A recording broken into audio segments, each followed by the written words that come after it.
Alrighty. Well, you may say, Link, I'm not really into buying gadgets. You know, I'm not like you. Got a slushy maker and electric shaver, which I don't use often enough, and electric toothbrush or anything like that. I just, use a couple of basic things. Laptop for the internet. I don't need a great deal of stuff. Maybe a little 12-volt TV or radio and lights. Or I've been a truck driver and I've got all this stuff and I've done fine for a very long time with just all these different cigarette lighter plug devices that I've had. And I don't really think I need a inverter. Can I do without an inverter? Chances are, yeah, you can. Now, there's enough things that people get hold of, that run directly out of cigarette lighter plugs. Now, we'll say one thing. It's best to have your cigarette lighter plug as close as you can to your battery and, nice heavy leads from your battery to any cigarette lighter plugs. Don't get the junky cigarette lighter plugs. Go and get the decent heavy-duty ones. You get ones that you've got to sort of drill a hole with a hole saw or something like that, or a borer or whatever you want to call it, into a panel, whether it be a steel one or a plastic one or whatever. And they're made to be able to mount them in vehicles and stuff like that, or extra ones in trucks, big rigs, whatever. When you buy those, they got some real decent heavy connections on them, and they're made properly, and you can actually draw a decent amount of power out. But if you get some of these daggy little junky Chinese ones, you can't get power through them properly. They're just rubbish, So go and get yourself a big, dirty, greasy, solid one, or a number of them. Go and get 4 or 5 of them, if that's the way you want to go. But of course, you can wire all your lights in, like I've got LED lights here that wire directly in.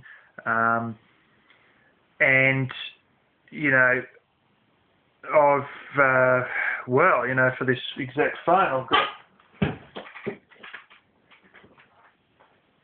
cigarette lighter adapter this is one of these ones where you can put multiple, I think there's like 8 different plugs. You've got a whole stack of plugs in the cupboard of different phones you can charge, but this one here will charge this phone.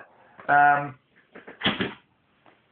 got ones, and everybody seems to have these now, the USB charging ones. You can charge your proper video camera off your tablet or whatever off of it, and mine's got the 2.1 amp plug to charge your tablet up nice and quick. 5 hours, but it's a lot quicker than the 1 amp plug. But a lot of people got the little 12 volt to 1 amp USB charging adapters. I've got the one that charges up the UM3 or AA batteries like this. I mean, these aren't rechargeable ones, but those sort of batteries that I've got in my LED lantern. I've got a little charger for that, as I've already shown in another video.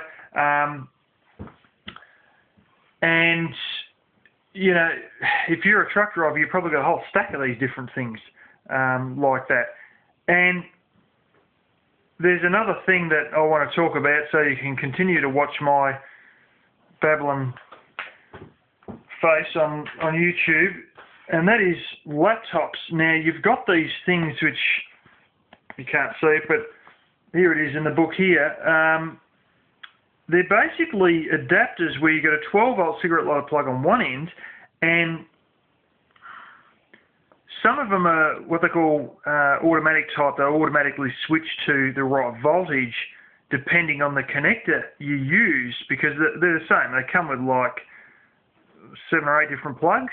And some of them, I don't know if they somehow detect what voltage your battery is, and then they just automatically switch to that voltage. But some of them are, no, it does. It says here, yeah, depending on the connector you use. So if you get your connector, it can tell what connector that you've plugged to this device, and it'll automatically change voltage according to what connector you plug to it. and the other ones are manual, where you've just got like a big long switch by the looks of the picture, and you just click, click, click, click, click, and you just change it to whatever it is, you know, and you can get anything from, you know, 15 to 24 volt, you know, and yeah, you basically, that seems to be the voltages they're talking here. Oh, there's one that's even 5 volt to 24 volt, 8.4. But yeah, basically,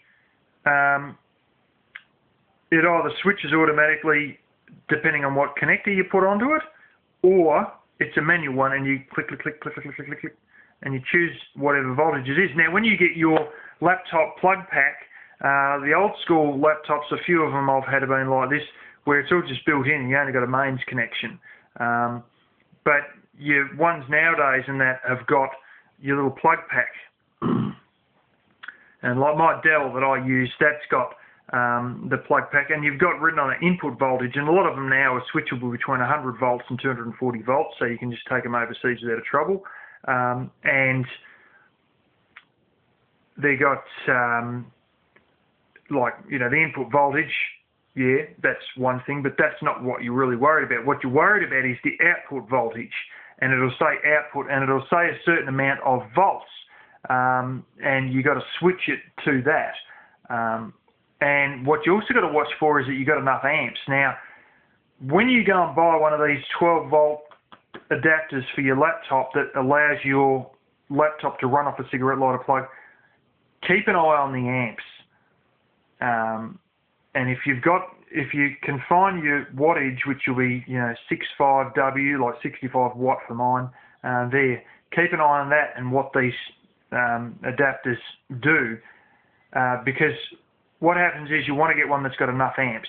Now, if it says that the output on your little one that comes with your laptop originally is, you know, say 15 volts or what, 15.4, and a certain amount of amps, you want to get at least that equivalent amount of amps, or maybe even more amps, when you buy the one that allows you to run your laptop off a cigarette lighter plug, to make sure you have enough power. Otherwise, it may turn into a bit of a circus.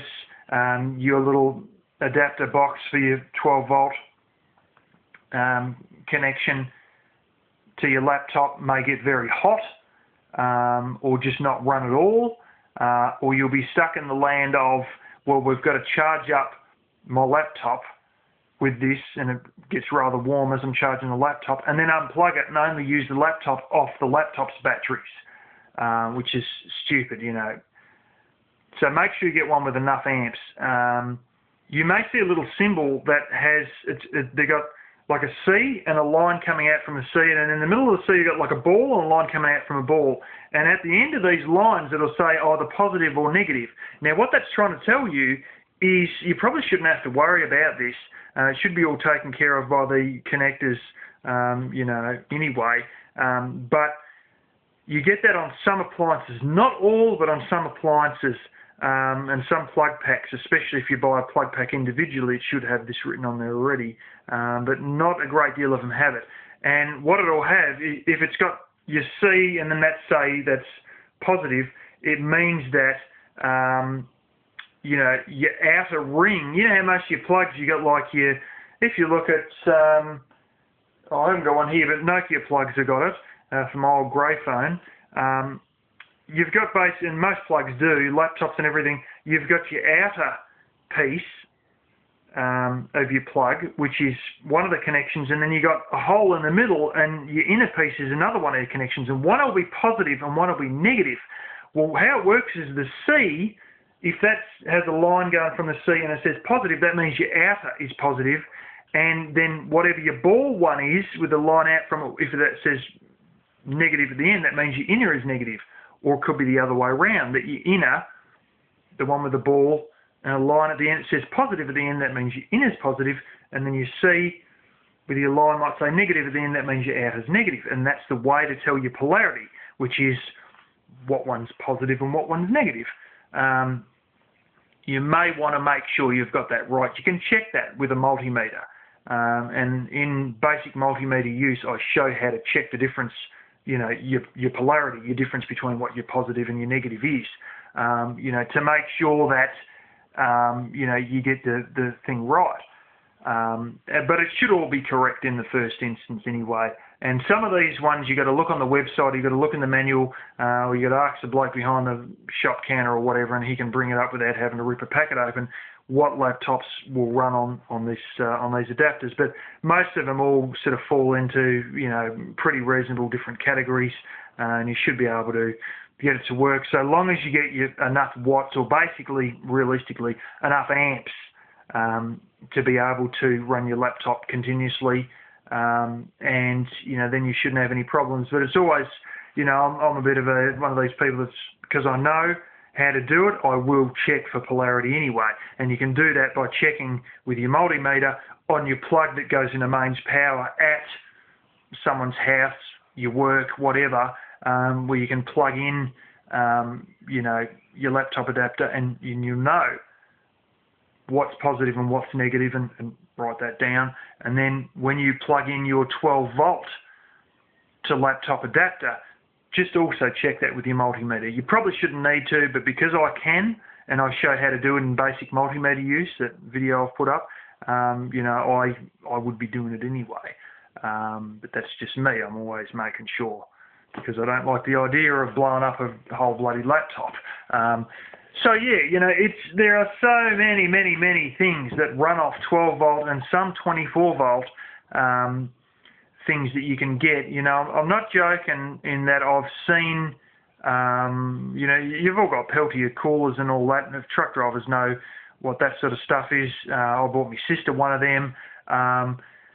You've got even things as bizarre as slow cookers. I'm not joking. I have seen a photo of a big stack of them in a shop in America somewhere, where they're trying to sell slow cookers that run off 24 volt or something like that. And you got fridges and that. I don't like the idea of having a fridge on the same line as what you got everything else on, because they take a hell of a surge sometimes, and it can mean that everything else ditches out, including your laptop. Takes a bit of a hit with its power supply. All your LED lights blink a bit, and I see here when I turn my laptop, when I got the LED lights on here and I turn the laptop on through my inverter, you can see the light sometimes sort of just for a second sort of blink. But fridges are really bad for that, which is why I have my fridge on a separate circuit from the rest of my house. But yeah, it is quite possible to live without an inverter, although if you're a smart cookie, as I said, you can make an inverter from an old UPS, and there's plenty of YouTube videos to do it.